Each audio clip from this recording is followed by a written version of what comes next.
What's good? This is Marcus the Fingaz back with another video on Logic Pro templates. I kept calling it Logic Pro X, but I realized that it's no longer Logic Pro X, it is just Logic Pro. And here we have some of the templates that I use to start creating music in Logic Pro. I have a BBC SO Discover, I have an orchestra, Spitfire Audio Splurge, Sync, Synth, productions, different templates for mixing vocals and things like that. And I have my just generic beat making template, which I've shared. I've shared the beat making one, I've shared the sync template, and I believe I might have shared one or two of the others. I'm losing track of which ones I've shared. But today we're going to go with the synth production template. But here we go. So I just have a couple of synths. Actually, this is not even my synth production template. It's actually someone that I might have found online. I don't know who it is because I see some plugins that I don't have. So what we'll do is I'll go through some of these plugins. I won't play any sounds, like I said. I'll just show you how you can change some of the plugins to make it your own.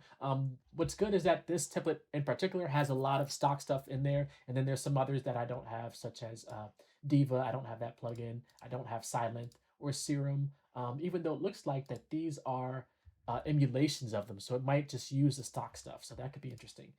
Let's see what Moog looks like. Moog MIDI. So it looks like, or Moog, depending on how you say it. Yeah, it looks like these might be some emulations of things. So we'll just go through some of the plugins. So it starts off EXS24. EXS and Alchemy are all stock Logic plugins. So I didn't create this template, but you can have EXS24. You can load up your own sounds, have those ready to go. You can go to Alchemy here, and you can have whatever sound you want ready, or you can just have the synths there. What's great is I have 22 tracks, or 21 tracks if you don't count the microphone, and then I can just queue up different sounds from all these plugins, and then just start creating synth stuff. Alchemy is great. EXS24, again, this is all stock. Then you also have Retro Synth. You also have, let's drop down this Diva, see what's in there, ES2. And you also have, let's see what's in here. Looks like some delay returns for some effects.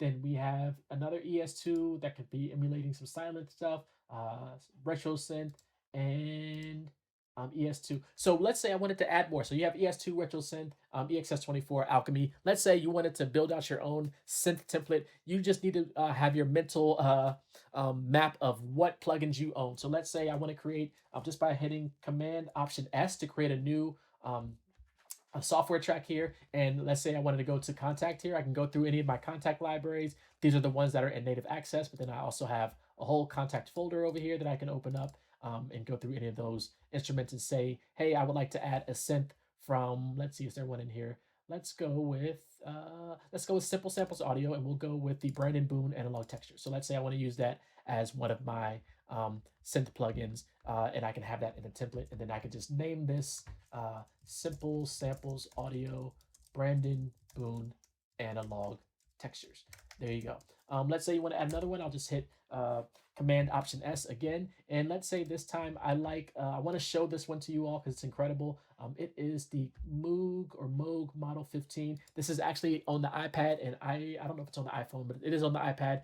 It's a really great a digital version of the Model 15 by Moog, depending on how you say it.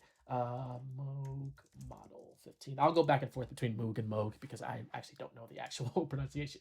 But there's some great presets. I purchased some of these. Some of these you can get for free. And then it comes with some stock presets also. But some great presets to have that analog feel. You can see what kind of libraries are in there. Then some users have created their own presets that you can import in here and use them. And again, this is also available on the iPad. You can also go in there and just tweak your own. If you know about sort of analog, the modular world, you can go in there, patch the cables, patch in your own sounds, dial in some things. So it's a really, really great. I really like the UI here. Let's see, does it get bigger? It does. So it's even a resizable UI, which is great. So you can go as big as you need it to be, depending on your screen size. So it's a really clean UI. So I really like that. The problem I have had with it, I haven't updated my laptop, my OS yet.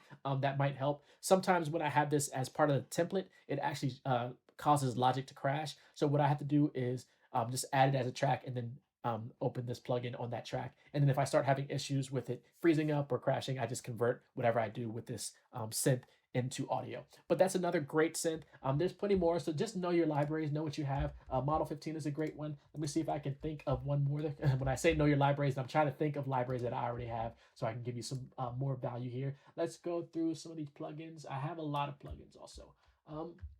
Let's see what's not listed here. We'll go to instruments, Sauceware. let's go to Octave Deluxe. Shout out to my best friend Jacob. That is his actual name. It's not like my best friend and a guy named Jacob. His full name on Instagram is my best friend Jacob. And what we'll do is we'll go through some of these instruments, and I can look for maybe a synth or pad. Looks like there might be some keys that might be synth stuff in here, and then I can just load up like some synth sounds and use this as a synthesizer.